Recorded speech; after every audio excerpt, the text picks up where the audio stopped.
Welcome, ladies and gentlemen, back to another episode of Kaiju Conversation.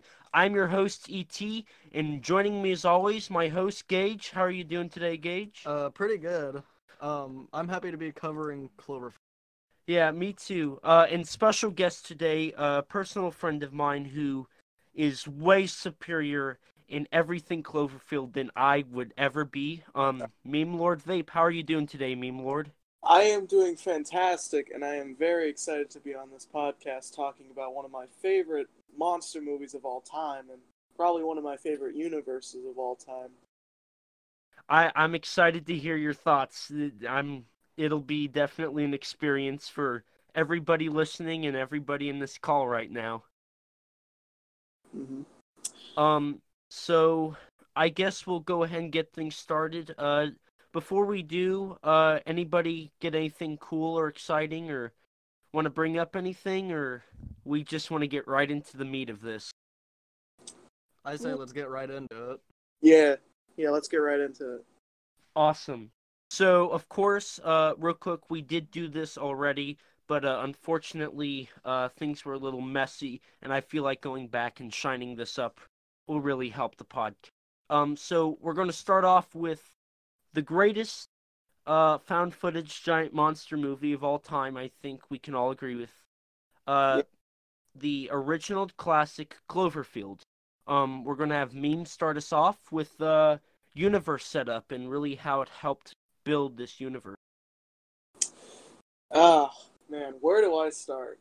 See, with the Cloverfield universe, it's such a vast, like span of knowledge and information that the people at Bad Robot and J.J. Abrams' team of amazing people put together in these ARGs and stuff. Because when Cloverfield first started, with the trailers and stuff, we still didn't even know that much about what the movie was going to be or anything. To be honest with you, we didn't even know if it was going to be a monster movie or what. We didn't even know the name of the movie.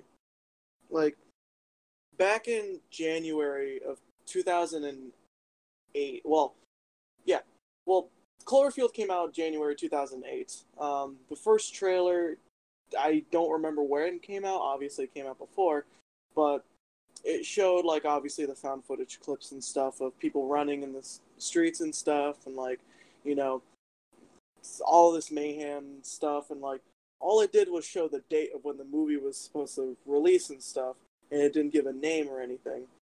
And this is about when the ARG starts to happen. And for those who don't know what an ARG stands for, it stands for Alternate Reality Game, which is a big staple to the Cloverfield lore and the universe buildup and stuff.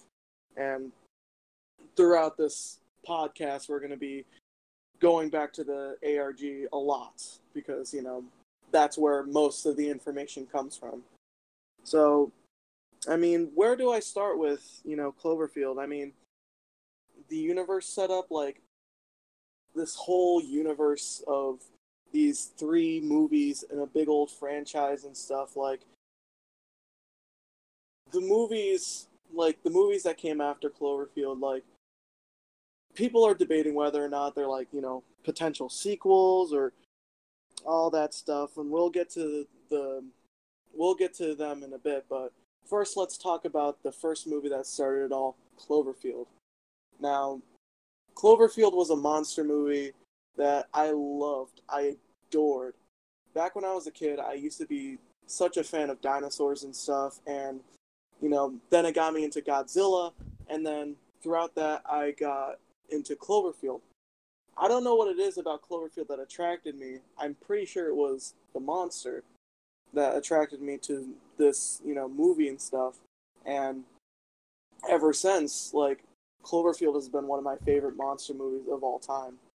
I mean, with the mixture of found footage and monster horror, suspense and mystery and stuff, how could you go wrong? Yeah, exactly. I mean, J.J. Abrams as a child said that, he was so fascinated with these monster movies like Godzilla or King Kong and stuff.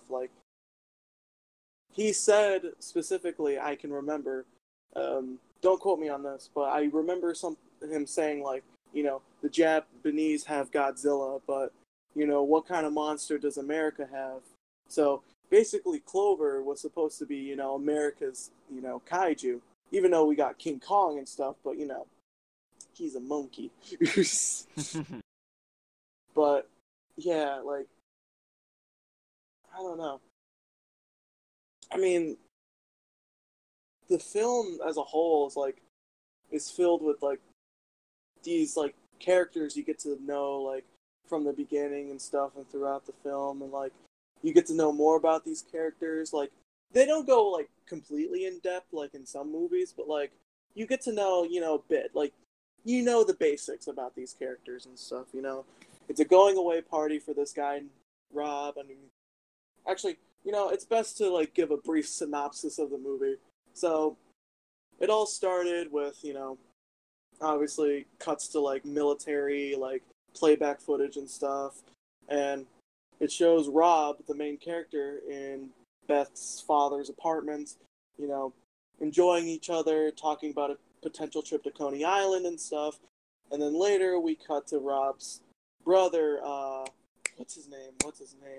I should have done more research. But we cut to Rob's brother, who obviously has the video camera and is following his fiancée down the streets of New York, getting ready for the surprise party, or going away party for Rob, because Rob is going to be going away to be going to work in Japan. So, yeah, and then the party happens, all this stuff happening, and, it's all fun and games and stuff until, bada bing, bada boom, like a snap of the fingers, shit starts to go down. And, like, I'm sorry. It's all good. It's hard to, like, go off and give, like, a brief synopsis of this, like, whole movie, but, stuff goes down, a giant power outage sweeps the city, explosions, all that stuff's happening, and go down to the street. They see the classic scene of the Statue of Liberty's severed head, like, crash down the streets of Lower Manhattan. It is absolutely iconic for, like, monster movies and stuff. Like, when you see, like, a decapitated Statue of Liberty, you obviously think of Cloverfield. Like, there's no denying that is such a staple of Cloverfield, is the Statue of Liberty. But yeah. And then, the monster, Clover, he destroys, the Woolworth building. Yeah, and, like, big old cloud of smoke and stuff. Just, like, shoots through, like, the streets of the city and stuff. Like, our main characters, like, hide in this convenience store, and we obviously found out, and, like, I saw it, it's alive. And it's a giant monster. So, obviously, their goal is to escape the city as fast as they can, and obviously all this stuff ensue. Loved ones die. A lot of running, a lot of screaming, a lot of HUD saying Rob. There's a scene in the subway with they get chased by these parasite creatures. Like, you get bit by one of them, you explode. It's really crazy, but it's also very unique to seeing this from a perspective of, like, the people and civilians and stuff. Like, with a normal, typical monster movie, of course you follow the civilians, but you don't follow them in such a personal level like this, because it feels more real and genuine, like this actually happened. And it's interesting and it's cool to see this, like, fresh take of, like, a monster movie. Like, Cloverfield is obviously, like, a mixture of, like, a monster movie and obviously Blair Witch Project with, like, the horror and, like, found footage aesthetic. And a lot of people consider, like, the found footage part of the movie to be kind of a turnoff because people don't like the shaky camera. I understand. My father dislikes the movie because of that, and I can understand. But I feel like it adds to, like, the chaos of the movie and stuff, you know what I mean? Like, oh yeah. Yeah. Absolutely just, oh my god. But, what else is there to talk about the movie? Like, lots of stuff goes down. People die. A lot of Pandemonium. Yeah. Pretty much standard monster movie stuff.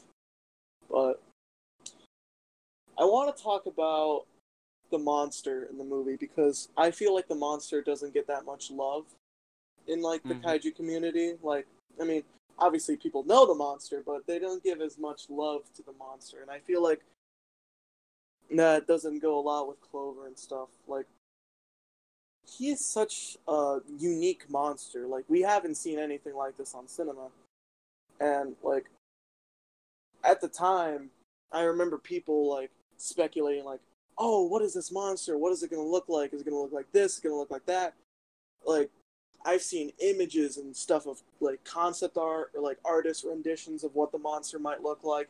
I remember this classic one, this famous like art of like what the Cloverfield monster would look like is a giant whale, like a giant humpback whale. And if you can remember, if any of you remember that image, like, and you know, it's so interesting to see how people have all these speculations of what the monster might be or what it might look like and stuff, and that just adds to the charm of the ARG, and also, you know, what J.J. Abrams really wants with the shared universe. Like, J.J. Abrams says, like, you know, he doesn't give a concrete answer of what's going on.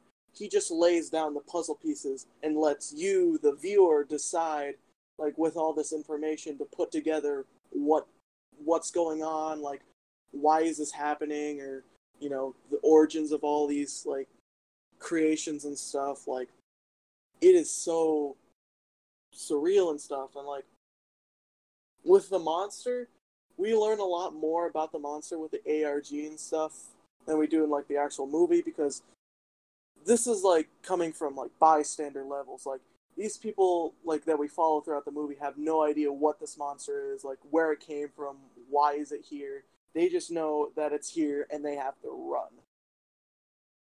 And Yeah. like, even the military doesn't even know where this thing came from or why this thing is. Like,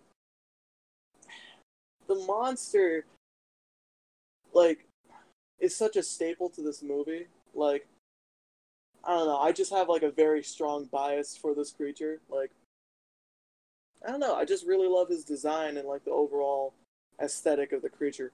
His roar is so chilling to the bone, and it's so awesome to hear. Like, oh, man. Yeah, he definitely is very unique among the different kaiju in this fandom of giant monsters. Yes, he is very unique. And we have the big one, Godzilla, Kong, Gamera. I feel like Clover, the big. Yeah, Clover's a unique one. Like, even for his size, like him being a little smaller than the legendary Godzilla, he's only a baby. And once we get to Paradox, we'll open up that can of worms there and, you know, talk about, you know, the big mama or the adult or the supposed adult. Like, we don't know for sure if it's an adult or if it's the same monster from the first movie or what, but we'll get to that when we get there. But Yeah, like, and I like you did bring up like how this universe has been expanded, and you know how it started expanding, and you know overall how they've marketed and really built the universe. It's very unprecedented among film franchises. Most of the time, people try and, you know, the usual trailers, commercials, maybe tie-ins, but like the way they did this one, like you brought up the ARGs, you know, it took somebody a long time to find all the ARGs and to yeah. really like dig into this and really find the of this. And so much so that and I just learned this like 2 weeks ago. On the Cloverfield DVD, if you go to scene selection, you go to the last page. If you wait 2 minutes, another scene pops up. And it's got classified files, and watch some of. Get even more deep into that. You know Oh, that. really? Wait. Yeah. Wait. You didn't know that? I think I may know what you're talking about, but I'm not sure. Okay, so after the credits? No, this is on the scene selection. Oh, on That the part. scene selection. Yeah. Oh, okay. Yeah, from what I remember, it's you go to scene, I think it's 13 through 16 or whatever that last page is. And Mm-hmm. then, you go get a drink or something, do a couple of things, take 2 minutes. When you come back, there's a new scene selection pops up and it says 17. And when you go to that and hit enter, uh, it brings you to this classified file section. And it's Oh got my. like, yeah, when I heard this Oh and my. found it, I was freaking out. Oh. Oh my God. Wait. I did not know this. I did not know this at all. That is Uh, interesting. I have to. Okay. yeah, After the stream, I have to look into that. But for right now, um, I guess we could talk about the theories and stuff of what's going on in this first movie. Um, yeah, So, okay, it's explained that Rob is going to Japan for some sort of job thing. We don't know specifically what it is he's doing. Oh, he's like the president of some sort of company. What is that company, you may ask? Well, we find out through the ARG that this company is known as Slusho. And if Slusho sounds familiar to all you people, then you've probably seen a J.J. Abrams movie somewhere. Like, Slusho is like the Easter egg of every J.J. Abrams movie. Like, either the Slusho or the Kevin gas station, like you would see in Super 8 or all these other movies and stuff. But Slusho is like, okay, so Slusho is a fictional drink created for Cloverfield and stuff, made by Bad Robot and Paramount Pictures and all of them and stuff.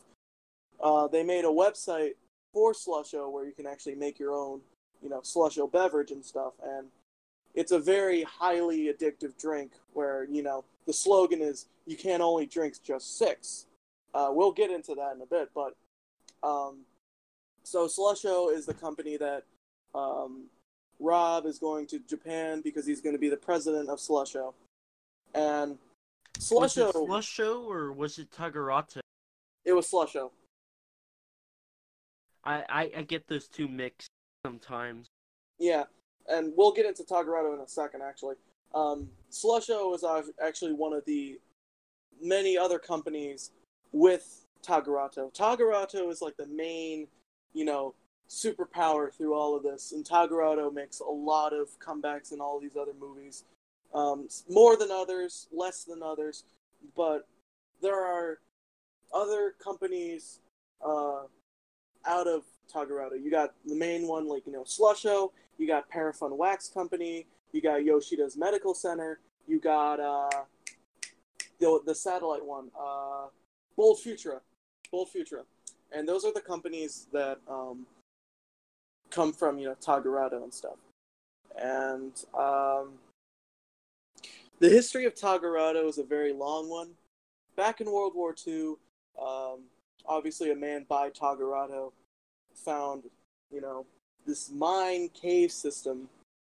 And hold on, wait.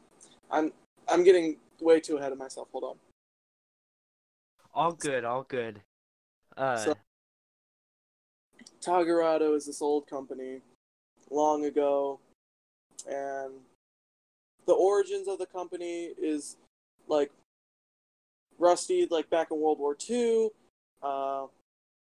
These soldiers and stuff, led by a guy by the name of Tagarato, we found these mine areas with these weird whatever's inside of it. But whatever it was, they covered it up with a salt mining company. Until later on, a man by Yoshida, or Mr. Yoshida, got the rights, well, now owns Tagarato and the salt company, obviously naming Tagarato after one of the soldiers, or after Tagarato himself. And, later on, Tagarato is used for this oil drilling company and stuff, and they drill oil and stuff, and they found something. And that something is the Cloverfield eggs. And you might be saying, eggs? What do you mean eggs? Well, there's a manga for Cloverfield called Cloverfield Kenshin? No, Cloverfield something. But it's I implied think it's in... Kenshin. Yeah, I Kenshin. think. I think so, but it's implied in that manga that there are multiple eggs with the Cloverfield monsters inside of them. And, so obviously they found this pod of eggs and stuff actually scattered all across the world and stuff. Actually, no. I'm sorry. When it comes to talking about Cloverfield and stuff, like, I have all this information in my head to spit out, but it's kind of hard to spit them out. You know what I mean? Oh, keep going. I'm taking notes. I'm learning a lot, and I think a lot of people listening to this are learning. All right. Yes, I am very. So, in the Atlantic Ocean, there is a deep sea drilling company. Well, yes, there's a deep sea. All the oil rigs around the world are owned by Tagarado. But this one in the middle of the Atlantic Ocean found a pot of eggs. These eggs belong to the Cloverfield monster. Or at least, there's a bunch of Cloverfield monsters. There's a bunch of clovers and stuff. It's a field of clovers. But, so, they found the eggs and stuff. So, they put the oil rig there. But, they're not drilling for oil. And we'll get into that in a bit. Because that gets into another, part of the ARG. So, basically, they have this oil drill here to look at the eggs, study them possibly, It's not specifically stated all the stuff that they do with it, but there is one thing that they do with it. Now, okay, we'll get into another company called Taito. Taito is an eco-terrorist organization in plan to stop Tagarado from, doing what they're doing. And it's been stated in some of these, like, pamphlets or these papers, that states, there is no oil here. It'd be like a letter from Tagarado or something, and then on the back it's written by Taito saying, there is no oil here. And it's obviously referring to the oil rig station there. And so obviously they have the rig there. They're looking at the eggs and stuff. And actually, there is something on the eggs. Hold on. Okay. Along with the eggs, there is a dormant Cloverfield monster down there. And there are some photos taken underwater of the monster himself and a bunch of the parasites. Now there's little submarines that you can see with the parasites. And hold on, let me find the images. While you're doing that, I'm going to have my co-host say his quick thoughts on Cloverfield, if you don't. Yeah, no, go ahead. Personally, I agree with you on just about everything you've said about the first Cloverfield movie. I think it is a phenomenal movie. Up at the top of any just monsters in general. Deserves top 2. Yeah, most definitely. Both of you basically said everything I was going to say. Really, it was something that was unprecedented. I already brought that up with the ARG, but like you brought up, Meme, the secretiveness that this film had, how during filming it was called the Big Cheese or something like that, right? The Big Cheese? I'm pretty sure it was something like the Big Cheese or something. Oh, like, say, like a code word for, like, if they're filming the movie, like, they don't give the out... working, or, yeah. Yeah, like how Godzilla was called, like, it was called something. I remember King of the Monsters was called, like... Fathom. Yeah, it was called Fathom, yeah, when they were filming. Yeah. But the Big Cheese, yeah. Oh, I'm which pretty actually sure it's that. I'm pretty sure. could be, I don't know, but you want to know something funny? So, Clover, obviously doesn't have a specific name. Like, people like to call him Clover and all that stuff. But you want to know what the people who made the movie gave him the nickname? Let's hear it. Mr. MGE. Or actually MGE, which actually stands for Mr. Grumpy Pants. That's priceless. That's amazing. I'm going to start referring to him as that. Yeah, that's my new name. Mr. MGP, Mr. Grumpy Pants. Yeah. But, actually, I found the images. I could put them in general, can't I, to show you guys? Go for it. So, here's one of what we can assume of being on either the seafloor, or some people like to say it's the back of the Cloverfield monster, because, you know, the parasites reside there in the bottom of the sea. There's the first image. You can see the parasites, you can see the submarine. It is really interesting and stuff. Yeah. What can people listening to this, what can they look up to find? What I looked up to find this was Cloverfield deep sea images, and you come with the two ones I'm going to show you right now, like the parasite one and the one I'm going to show you after. But with the parasite one, you can see in the bottom left corner some coordinates, right? And those coordinates correspond to in the Atlantic Ocean. And on the Tagarada website, you can see the locations of each deep sea drilling locations. And the one that is planted in the Atlantic Ocean is on these same exact coordinates that are listed in the photo. Which is so cool, because the puzzle pieces are putting together. Blah, blah, blah, blah, blah. Now, I'm going to be honest go real quick. I didn't expect the Cloverfield lore to be this deep. I'm loving it. Well, it is pretty deep considering how deep this picture has been taken. Like, that is a lot of meters below the sea, but yeah. Here is the next image, and what it is can be seen is, you know, I think you can probably see him in this image. Yeah. Right in the middle. Yep, he is on one of the legs of the oil rig. Now, right now. Quick question. Is this the same oil rig that found that blew up, or you know what I'm referring to? The one. Yes. Okay, that is good, because I'm about to refer to that. So, one evidence of the ARG, which is actually a video, one of the few videos of the ARGs, is actually a news recording, or like a news footage or broadcast of this same oil rig collapsing into the Atlantic Ocean.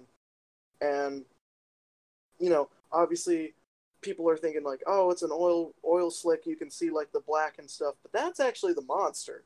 That's actually the large mass of the monster in the water. And later you can see like cell phone footage of the people like escaping on lifeboats and stuff. You can hear the monster roaring as he flings like large pieces of metal and pieces of the oil rig at them and stuff. It's like, it's crazy and it's surreal. And like the amount of dedication put into this piece of evidence to make it look like an actual news broadcast is actually really interesting to see. You know? Yeah, like, I wonder how much they spend on marketing the first Cloverfield. Probably a lot. Yeah. Because, I mean, they had to buy all these websites to use for this stuff, and, like, there's actually a website for Taito as well. And, actually, I'll link the websites, actually. Okay, so, we know for a fact that the deep sea drilling is there to, like, you know, drill and extract whatever. But what are they extracting? Seabed's nectar.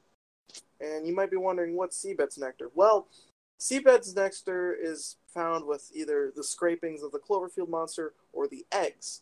And it's very toxic. Well, toxic to people, yes. Doesn't it make their stomachs explode? No. That is what the parasites do when they bite a victim. what Seabed's Nectar does, and this is actually interesting. Okay, before I link any of the things of the websites, but okay, so in parts of the ARG, there is this guy who actually works for Taito, and he's working at Tagarado as undercover, right? So he's actually from Taito, but he works at Tagarado for cover-up.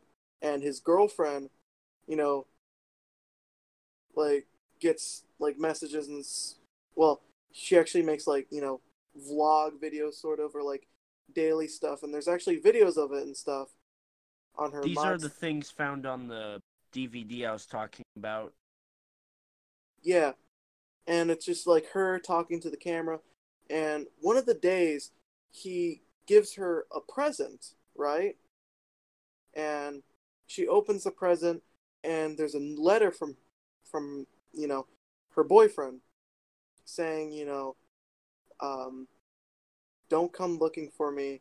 They found me. They've taken me held hostage.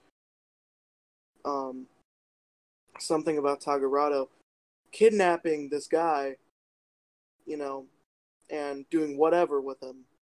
And what he sends her is actually Seabed's nectar. And Seabed's nectar is only edible when it's cold. The stuff that she got wasn't cold. She has to be refrigerated. But later on, she eats, you know, the Seabed's nectar, right? And later on, you can see her getting all loopy and stuff, like dancing on the bed, doing all those stuff like a crazy person would do if they were like on drugs or some sort of stuff. And you notice how I said that Seabed's nectar is only edible when it's cold. What is something edible that is cold in the Cloverfield universe? Slusho. Seabed's nectar is a main ingredient in Slusho. And, you know, eating it cold, you get so addicted to that stuff. Hence the slogan, you can't only drink just 6. Seabed's nectar is in Slusho, and that Seabed's nectar is extracted from the Cloverfield monster. Or at least the eggs, or whatever. And this girl who's jumping on the bed and stuff, she makes it into the movie. Remember in the part of the party and stuff, you see this girl passed out on the bed? Or on the couch? That's her. Yeah. That's her. Really? Yeah. But she's not passed out. She's dead. The effects of the Seabed's nectar caught up with her, and she is dead. Wow, okay. That got dark really quick. It's weird. It's weird, yes. So, obviously, Tagarado woke up the monster, and now he's going off and, you know, disrupting the public, you know, destroying the city, blah, blah, blah, blah, blah. And I think if you're going to talk about anything about the Cloverfield movie itself, whether or not the monster is alive or not after the end of the movie, because after the end of the movie, they drop a nuke on Central Park and on New York City and stuff, and it supposedly kills the monster. And obviously, J.J. Abrams said, like, oh, the nuke definitely killed the monster and stuff, but at the end of the credits, you hear a recording that says, help us, or at least it sounds like it says help us, and when you reverse it, it says it's still alive. So, it could still... I'm on the side that it is still alive. Oh, God, JJ's not... No. He's not reliable. Well, I wouldn't say he's reliable. He's probably just saying that, so it's just like, oh, he's dead, obviously, blah, blah, blah. Like, so, I mean, that's pretty much Cloverfield for you. I mean, I don't know what else there is to say about Cloverfield. I mean, it's a very good movie, and I highly recommend it to any monster movie fan out there. And now, we're on to the next entry in the series, 10 Cloverfield Lane. My God, is this movie fantastic if it wasn't a Cloverfield movie. Not saying that it being a Cloverfield movie is a bad thing. I'm saying this movie is perfect to watch if you have no idea anything about the Cloverfield movies and stuff. You know what I mean? Yeah. It's perfect. That's exact. You go ahead. Oh no, I was just saying that's exactly. Like the storytelling and stuff, like of Michelle, getting to this car accident, and she's being held in this bunker by the character played by John Goodman, Howard Stambler. We learn more about the bunker and stuff, and why he built it to keep her safe from the outside world, which is apparently under attack. Later, we find out, spoiler alert, that this attack was actually aliens, and you thought it was like the Russians or some sort of like military or something, but no, it was actually aliens. And there's also another guy in there. What's his name? Emmett. And so you got Michelle, Emmett, and Howard all in this bunker, trying to survive, make the best of it. And throughout the movie, Howard seems like this very bipolar character. Like, in some parts you can sympathize with him, other parts you can fear him. It makes you really think who the true monster is in this movie. And I really love that aspect. Obviously, connections with this movie to the first movie is very slim. Like, there's occasional nods and stuff like Easter eggs, like, within the movie, but in the ARG, it's a lot more, thought out and planned. So, where to start? Continuing the universe, it does a very well job continuing the universe. Probably not after the events of the first movie, per se. We don't really know, like, we don't know for sure whether or not, this movie takes place, actually, no. It takes place probably after the events of the first movie, because obviously you see iPhones is obviously 2016, and obviously before it was 2008, and you got, flip phones and all that stuff. So, obviously there's been, a huge time jump from then to now. We don't know what happened in that span in between, but we'll probably find out sooner or later. So, Michelle's in this bunker. This guy, Howard, who used to have a daughter, sadly left with her mother. So, he tries to cope with, all these decorations and stuff, and, like, puzzles, or, Paris. Paris is a very, like, common theme in this movie. Or at least, there's a little nod here and there, because obviously Michelle wears a shirt with the Eiffel Tower on it, and Howard openly says that, her daughter loves Paris, and she loves designing clothing and all that stuff, just like Michelle. So, later on we found out that Howard kidnaps women and have forced them to act more like his daughter to try and cope with the fact that she's gone from his life. And that makes him such a crazy character, and obviously forces, Michelle to want to leave. In the middle of the movie, one of the parts of the movie that almost made me shit myself is when Emmett got shot. Like, that was so... when seeing that scene in the theaters, when just got shot, like, out of nowhere, like, my heart literally was just like I almost had a heart attack. But, what else? Okay. Connections from the first movie to this movie. Obviously, when Michelle is sneaking through the vents and she goes to that one other area of the bunker, you see a letter from Bold Futura in Tagarado. And it's implied that Howard Stambler used to work with satellites and stuff. That is the job of Bold Futura, one of the companies, like, off of Tagarado. So, obviously, there's a big connection there, because, Tagarado, blah, blah, blah. So, but it goes into a little more depth than that. So,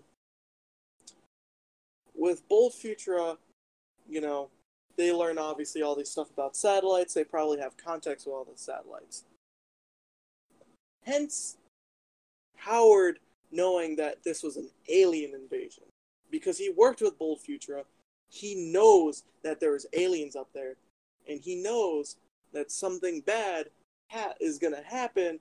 So that's why he built the bunker. Because he knows the aliens are coming down. Because he's seen the aliens. Hence, the Black Knight satellite. The Black Knight satellite is a satellite made by Bold Futura that would study these aliens. They would study these aliens, and basically, whatever happened caused the satellite to fall out of the atmosphere into the waters, into the depths. And this goes into like another theory, but another connection with the first movie. So at the end of the first movie, you can see footage of Rob and Beth in Coney Island, and you can see them on a Ferris wheel. There's a shot where they pan the camera out, and you can see from the sky this black splodge coming down and crashing into the water. What is that, you may ask? There are so many different explanations to what this thing could possibly be.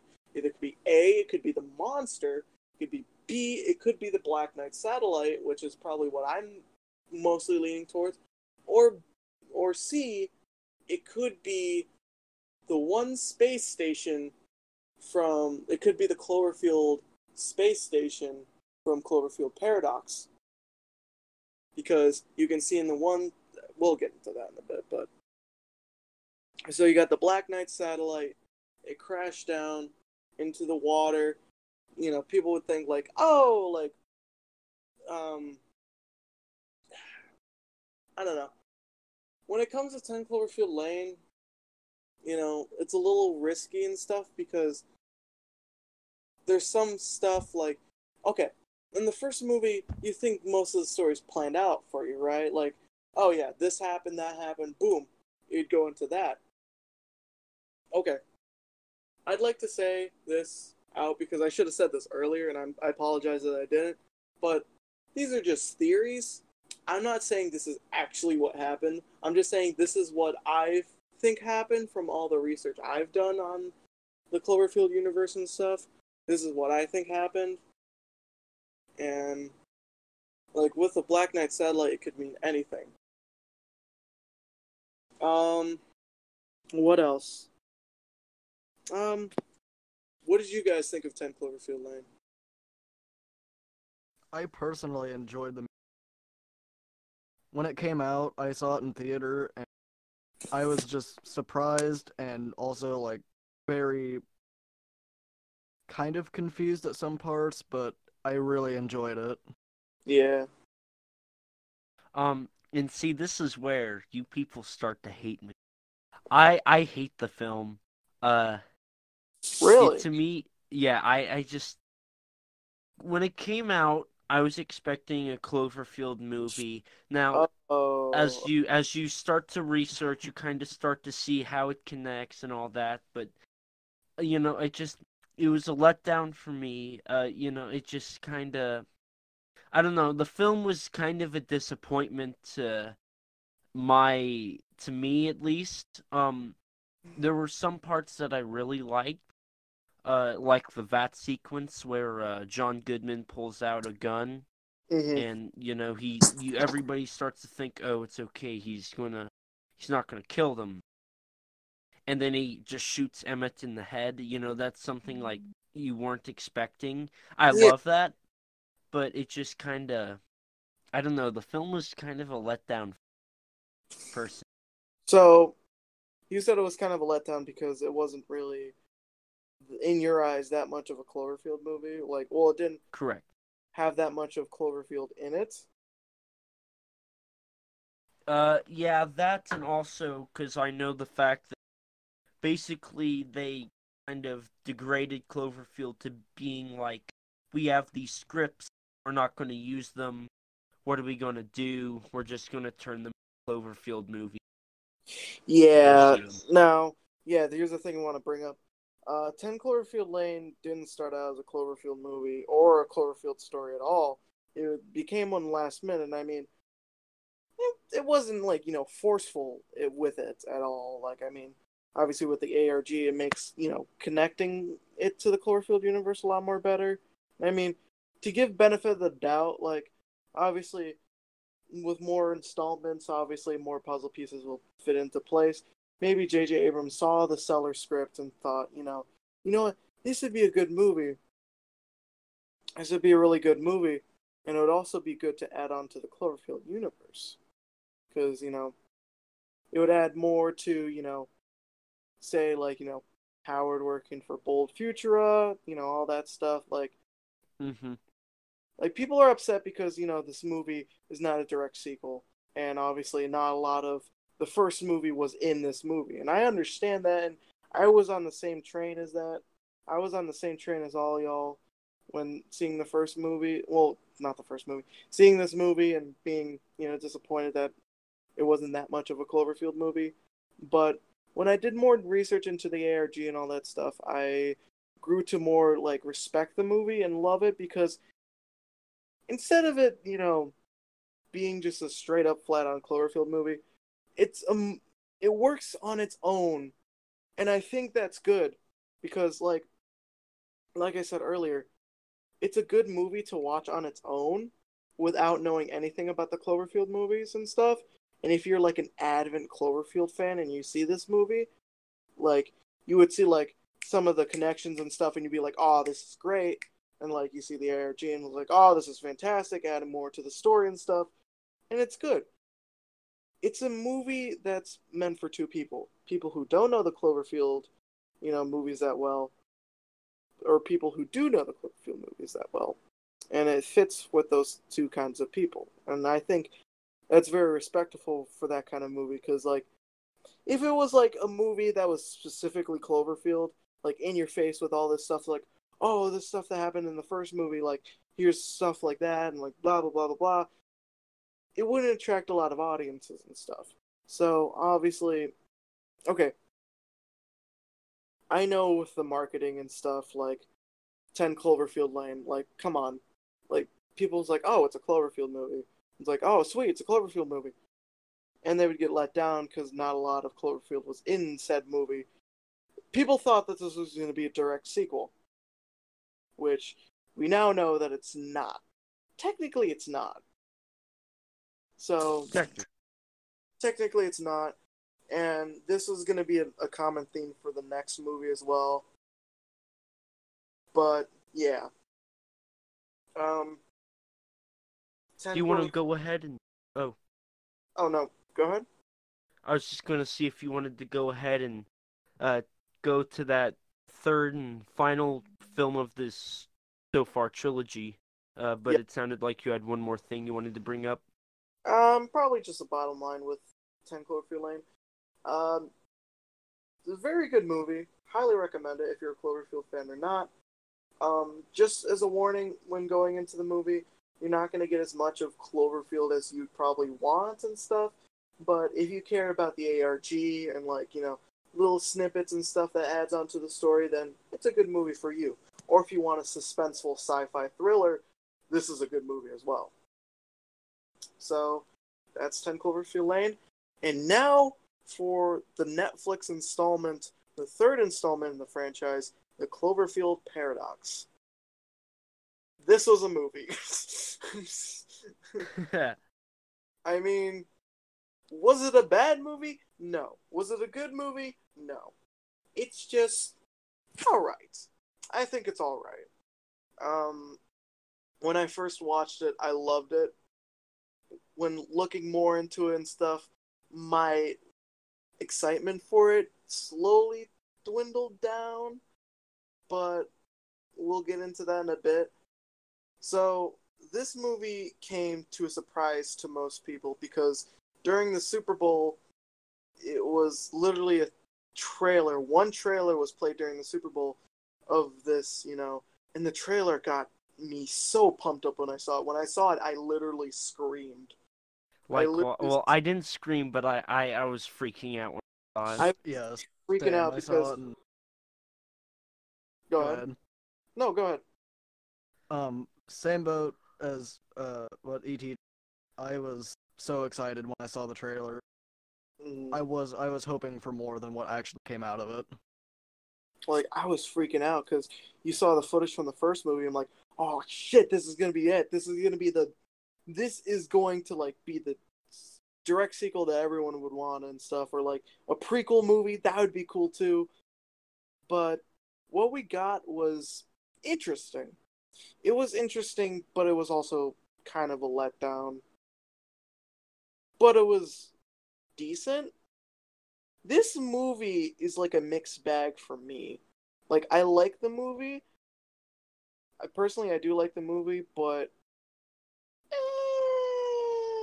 it does stuff good and it does stuff bad. Okay, first of all, Netflix release. Why? If I recall, that was because Paramount and Bad Robot like looked at the film and they're like, "This is gonna flop. We're not gonna waste money." So they sold it Ooh, to Netflix and then okay. said, "I think that's what happened. Don't quote me, but I'm pretty sure." Okay. Well, from that logic, it makes sense. But, like, and I think it's bad that they made a Netflix movie because it doesn't have that much availability to people who want to see it after the Super Bowl, because the movie came out right after the Super Bowl, and obviously I stayed up all that night just to watch it because I was hyped as fuck to see that movie. Sorry for the swearing, but I was so hyped to see that movie. So when I finally saw it, I loved it. I thought it was great. Then I looked more into it. It was like, it wasn't as great as I thought it was. And that happens with movies. You would see a movie at first, you think, oh, this is a great movie.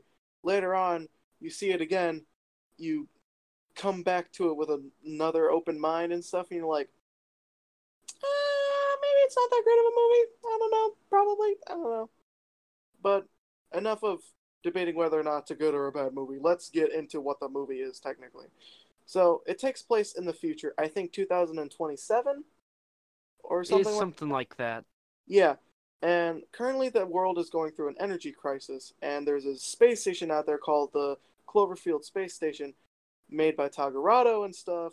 And Tagarado is actually a monopoly at this point. Tagarado has literally taken over the world, not in a bad way, but it's just like it mostly owns everything. You know what I mean? Yeah.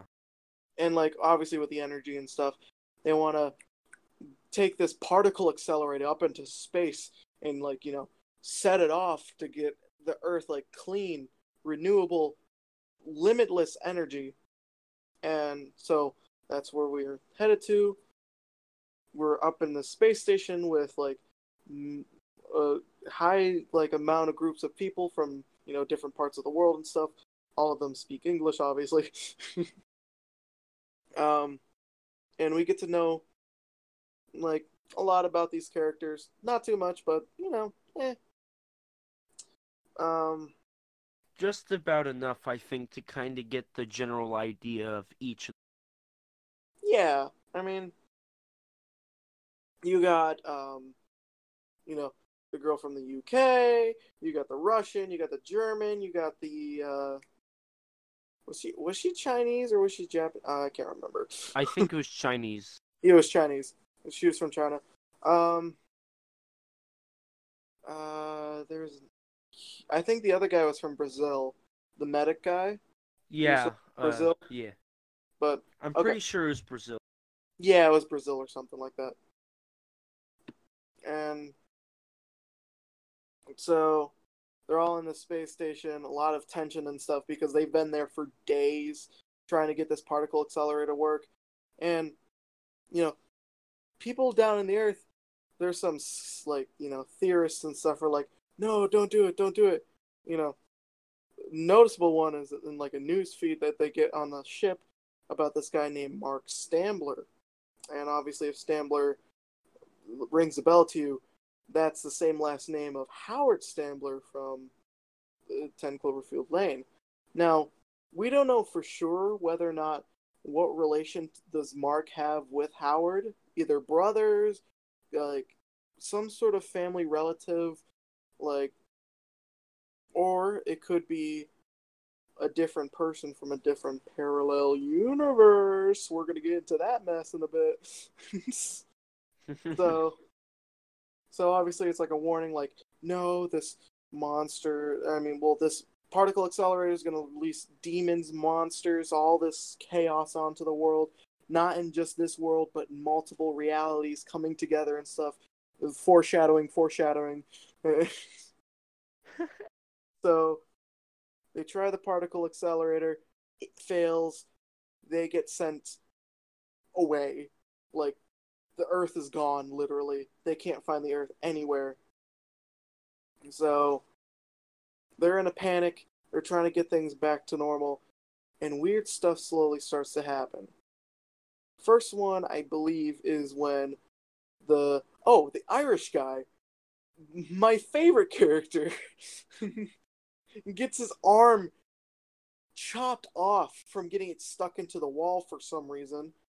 Like, he was fixing repairs and stuff, and his arm got sucked into the wall and clipped off, and now you got this arm walking around and stuff, and, that's something.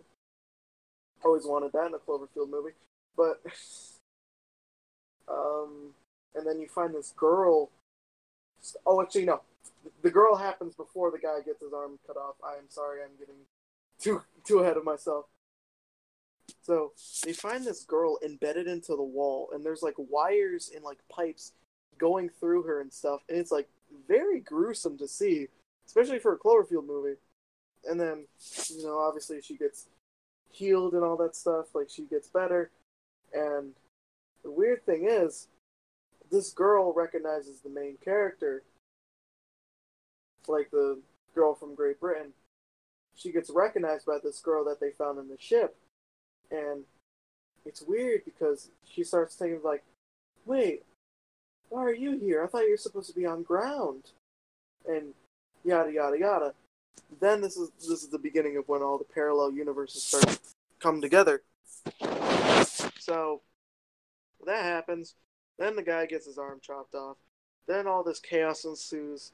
Like, one by one, each of the people on the ship gets, like, killed. The guy vomits out worms. The girl from China gets frozen into space. And, like, it's just weird. But if you think about it, it's kind of fitting for, like, the first movie, how we get established to all this, like, group of characters, and they die off, like, one by one. You know what I mean? Yeah. It's very reminiscent of the first movie, and I can respect that. So, like, it's so... This movie, like, some things I love it, some things about it I love, some things about it I don't. But besides that, like, we find out that they're in a different, universe, obviously, and they find Earth eventually, but it's the wrong Earth. So, that creates a lot of tension and stuff, and obviously, the main character used to have kids, which died because of a lamp, I think? Like, a lamp caught on fire and they got killed? So, and there's, like, a part where she, like, wants to go back down to the Earth to either warn her and stuff about what's going to happen. Actually, no. She wants to go down there to see her kids again and live with the kids, but then she realized, oh, crap, that's not my kids. Those are her versions of my kids. Stuff like that. You know what I mean? And, yeah. like, okay. All that stuff happens. Here's the part of the movie which I wish was the entirety of the movie, was the stuff that was happening on the ground with, the monster. Clover is actually back in this movie. You don't see a bunch of him, but you see a lot of him most of him at the end. You actually see his face and stuff at the end, which we'll get to. But you see the monster causing havoc and stuff, and the husband of the main character girl, like, these characters are so memorable, I remember their names. The guy finds a girl, like a little girl, stranded in the city and stuff. And it's just like, helps her out and stuff. Like, they go into a bunker, they start bombing the creature and stuff, and they stay for the bunker for the rest of the movie. We never see him until by the end. I wish most of the movie was focused on them than it was. That would have been cool. It would have been cool. But I mean, obviously, like, alright. So back on the space station, they're trying to get back to their alternate reality. People are dying left and right. The girl they found in the wall becomes a bad guy now and starts to kill the rest of the crew members and tries to kill main character until main character opens the airlock. She gets shot out into space. She dies. So the main character, and the German guy get into an escape pod and they leave back to Earth. The husband of the main character girl gets a phone call by the guy saying, like, they're back, we found them again, they're coming back down to Earth. And then he says all these things like, wait, they're coming back to these things? No, tell them to go back, And then you see this pod coming down into the clouds, and then you see, boom, the monster. Clover's back, roaring into the skies. He is a big boy in this movie. And that's where the movie ends. And obviously I didn't explain it into much detail because, I mean, see, this movie was marketed as the origins of what was going to happen. Well, like, it's like, you want to know what happened in the first movie? This movie will explain it to you. When it kind of, but kind of didn't. Like, it throws all of the theories I had before for the first movie into the water of gasoline and lit it on fire. Because ever since, the particle accelerator got turned on, monsters were put in, like, each part of different alternate universes. So here's a theory. Maybe the Cloverfield eggs and stuff, or the alien and stuff, was put there ever since the particle accelerator went off. That could be the case. Who knows? But that's that's an interesting theory. That I could see that working. Yeah, because obviously it's said by Mark Stambler that, like, oh, this particle accelerator is going to unleash monsters and demons into different parallel universes and stuff, or like different realities stuff, which would make sense, obviously. So maybe instead of all of them being connected in a way, they're connected because of one thing: Tagarato.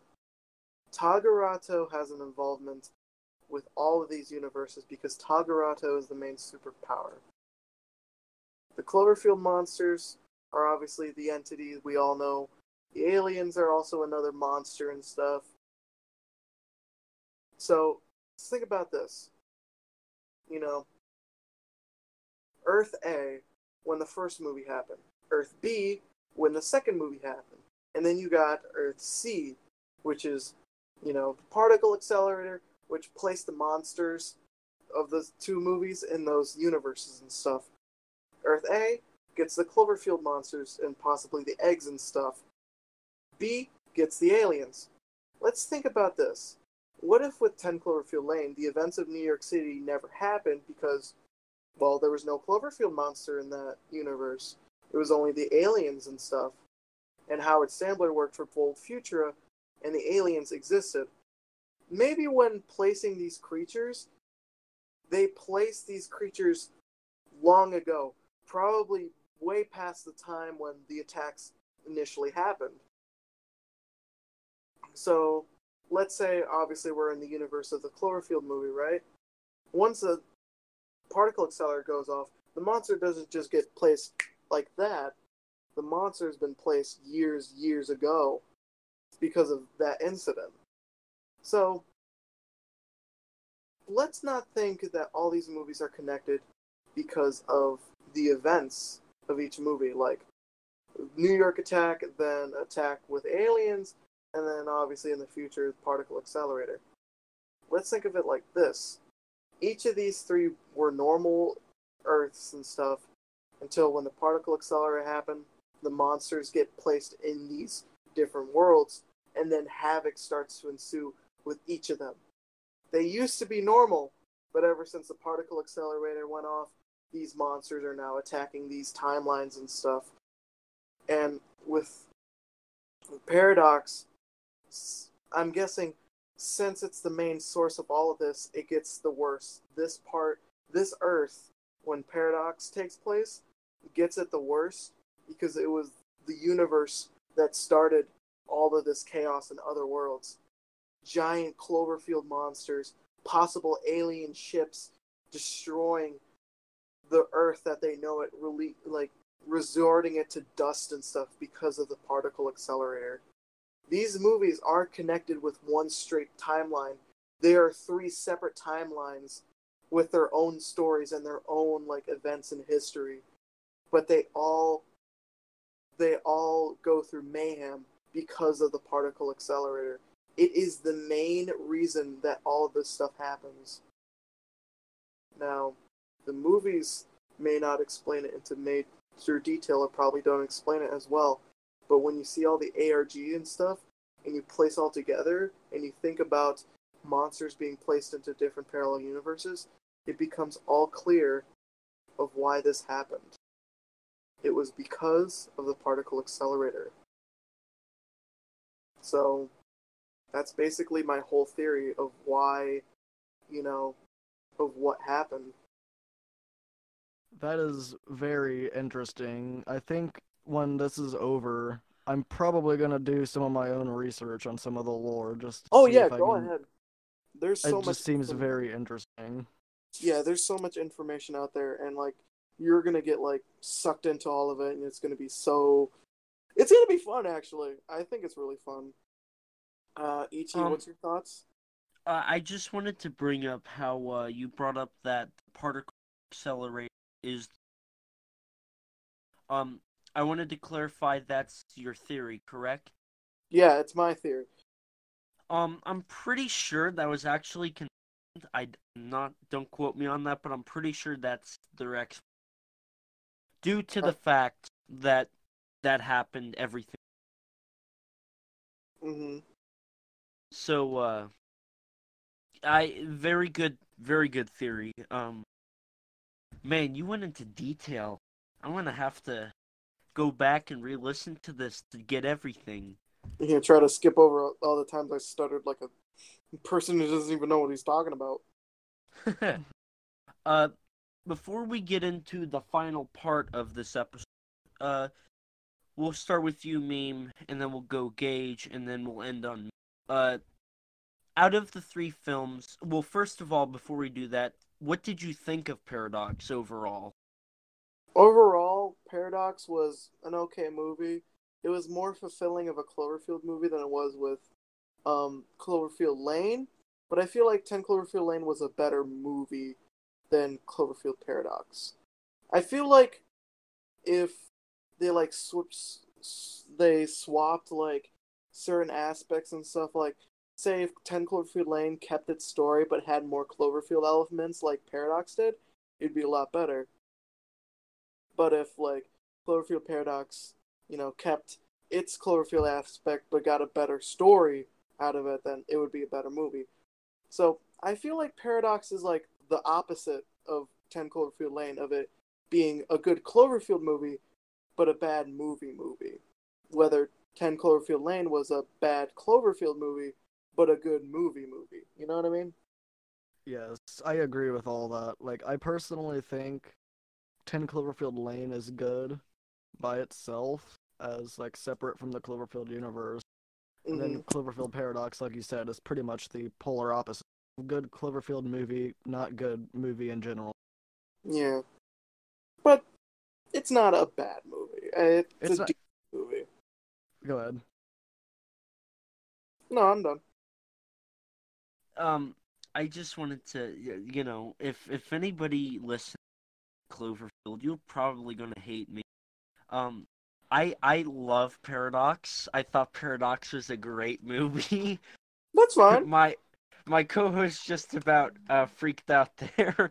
But um, I would have to rate. I'm gonna go ahead and get into ratings, but it would be Cloverfield 1. I love that movie. Great idea, great concept. Paradox, because I love the film. The score I thought was good. Not as good as Cloverfield, but it was good in its own Oh right. yeah, oh yeah. The score. Actually, you know what? The score in all of these movies are fantastic. Agreed. And the CGI could have been more tweaked up and better in Paradox, but I think that's also because they rushed it out after they realized it wasn't going to do well. But overall, I love the story. I enjoyed the film thoroughly, and I don't regret watching it at all. No, I know my co-host here is about ready to blow his mind, so I'm gonna have him say his condemns with my thoughts on Paradox. I mean, honestly, if you really look into it, it's not. It could have been a lot worse than it ended up being. It could have been. Cloverfield couldn't have even been in the movie at all. Not even been. It could have been a lot worse. yeah, But I don't know. I thought it was great. I loved how they included Clover. Um, yeah. but and then anyway, to my third and final, I think Lane is the worst of the trilogy. I'm gonna get so much hate for that. Dude, like, jeez. I mean, obviously it's your opinion, but some people don't care. But, But if I would have to rate the movie from greatest to least favorite, Cloverfield obviously my favorite, the best movie. Obviously out of all of them, obviously it started everything. Then 10 Cloverfield Lane, and then Paradox. I like 10 Cloverfield Lane because I thought it was a very nice suspenseful movie. I loved the feel of that movie, and I loved waiting for the movie to come out, like those moments and stuff. They brought me back so many good memories. And then Paradox, I liked Paradox, but it's just my least favorite out of the three to pick from. But yeah, that's what I think. I personally agree with pretty much how you ranked all of that. Cloverfield's my favorite. 10 Cloverfield Lane, very close second. Paradox is kind of just there, but it's entertaining enough for me to watch again multiple Mm-hmm. times.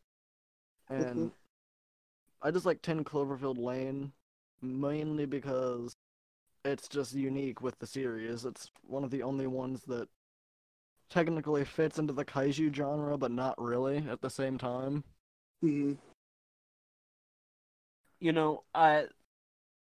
I'm just gonna point this out for the people about ready to bombard our Twitter or give me hate emails.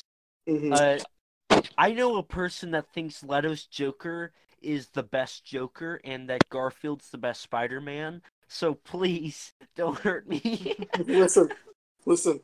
Before you beat me up, just realize there are worse people out there. But yeah. But now that we've kind of gone over the most controversial part of the episode, we're going to end on what the future could hold. We're going to first start off with the announced Cloverfield 2, even though we don't know when that will come out or if it actually will. But Meme, do you want to get us started with that? I don't know. Listen, we probably don't know when it's coming out or, if it's going to come out, but besides just knowing that there's going to be a direct sequel, Cloverfield, I'm just fucking ecstatic. Like, again, sorry for swearing, but, like, I am so hyped and ready to see when this movie's coming out and what this movie's going to be like. Like, of course I have high hopes, but obviously with Paradox, like, I had high hopes for that, and then, over time I saw a little bit more. I'm like, it's alright. But with this one, I have high hopes for it. And I can't wait to see the monster again, hopefully. Maybe the parasites again. Those are creatures we haven't seen in a while. Like, I can't wait to see, the return of this beloved franchise, from the original and stuff, and, all of that. Just whenever it's coming out, when it's going to come out. I know it's going to be theatrical this time. It's not going to be dumped to Netflix or anything, but once it comes out, you bet your sweet butt that I'm going to be sitting in that front seat with my popcorn and my sody pop, just being a little kid again, just waiting. But yeah.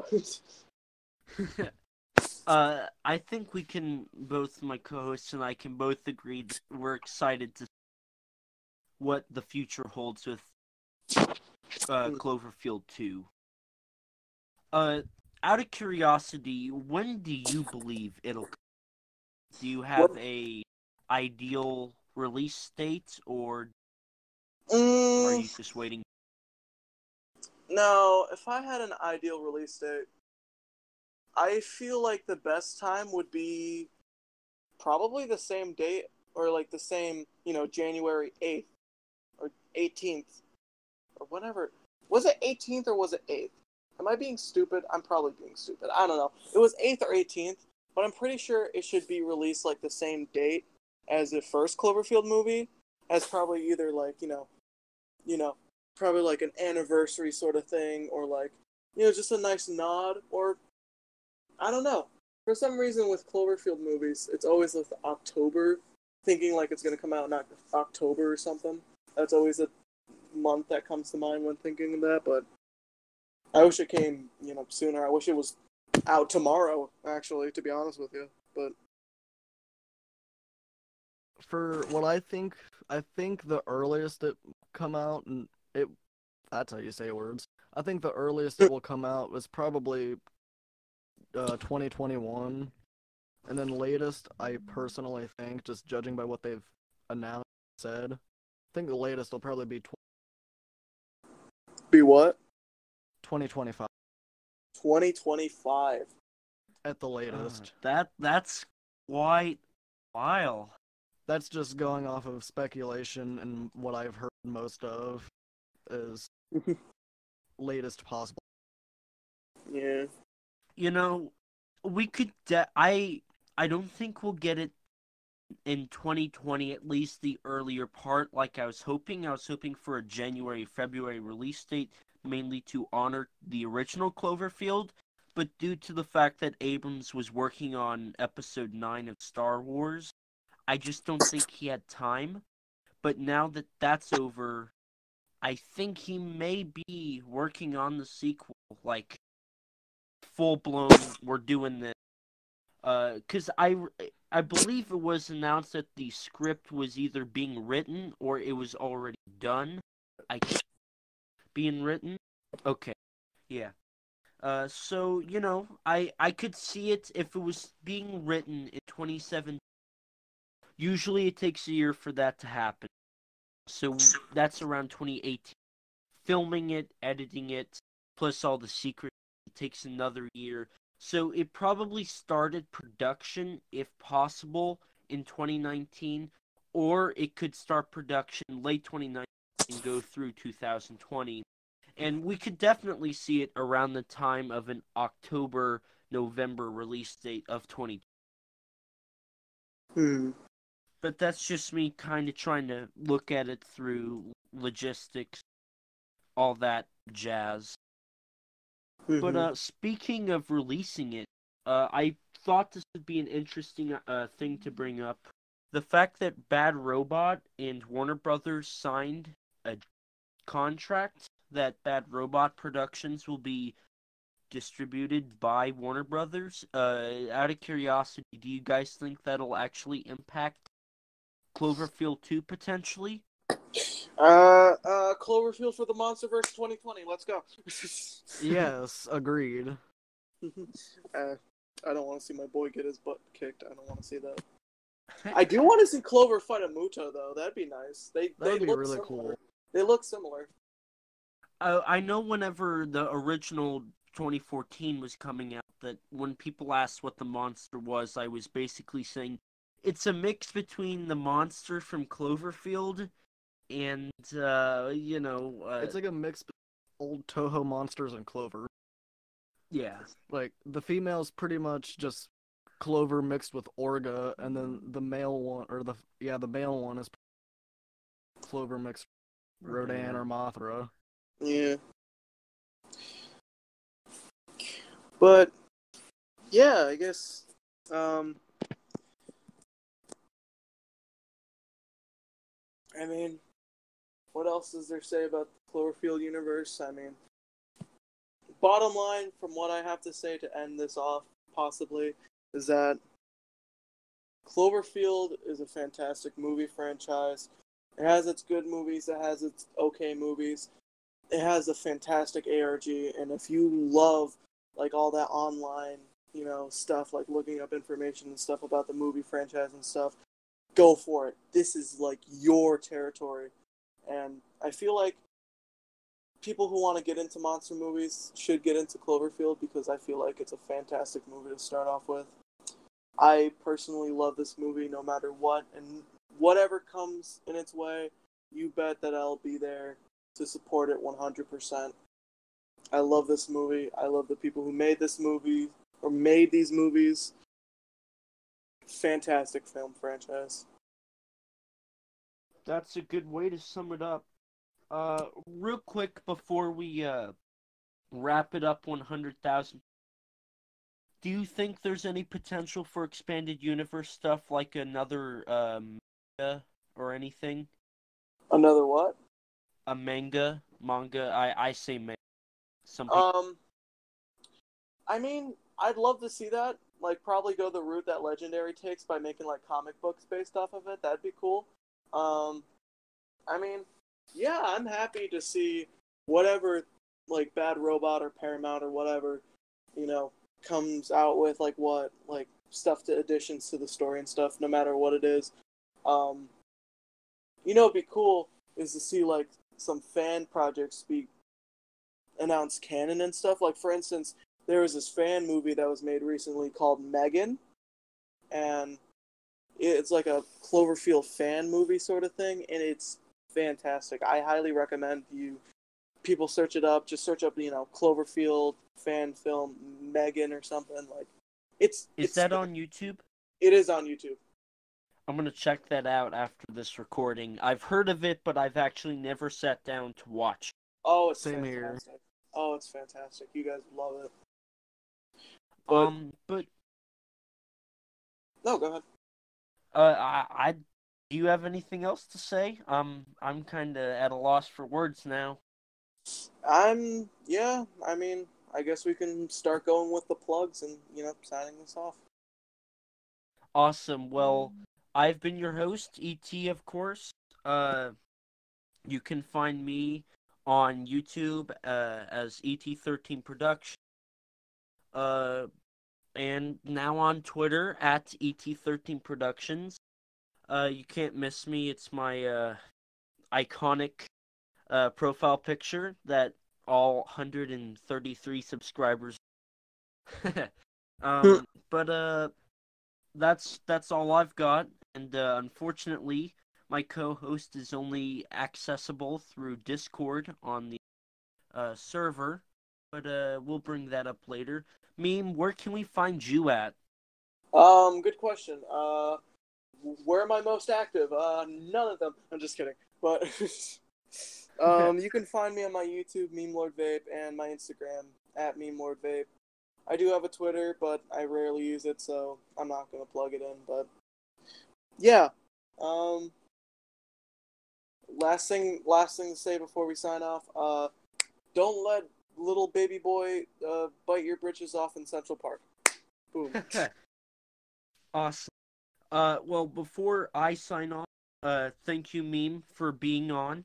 Yeah, no problem. It's been very educational. It was very fun. I hope... Oh, go ahead. I was just going to say, I hope that you enjoyed it. I know I did. My co-host, I believe, did. And I hope people at home really learn from it. Very educational. I hope people weren't turned off by the fact that I was making mistakes here and there. She's like, I don't know if I should trust this guy. Well, before we sign off, if you haven't already, rate us on iTunes. It's very beneficial. That boosts our ratings. But if you can't, if you don't have an Apple device, I don't blame you. I don't own one. I hate Apple. Go to our Twitter and add us, and we will read it. Of course, we'll read it on air for anybody and everybody.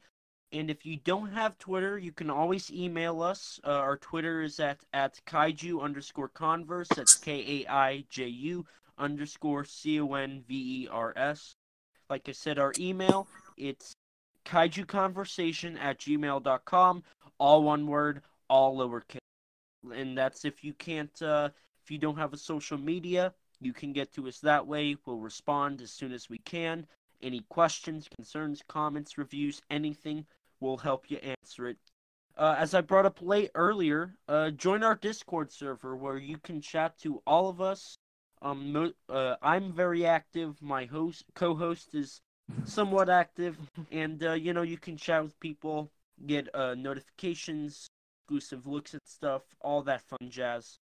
And if you haven't already, subscribe to our YouTube channel where we sometimes post exclusive off-air shorts, clips, snips, all that cool jazz. And thank you, Frank, our editor, for doing this amazing editing work he's done for us. We really, really appreciate it. Thank you guys. Thank you, Meme. Thank you, Gage. Thank you, everybody, for listening. This has been an amazing episode. We learned quite a lot, and I hope you guys did too. So this has been your Kaiju Conversation, where we talk big.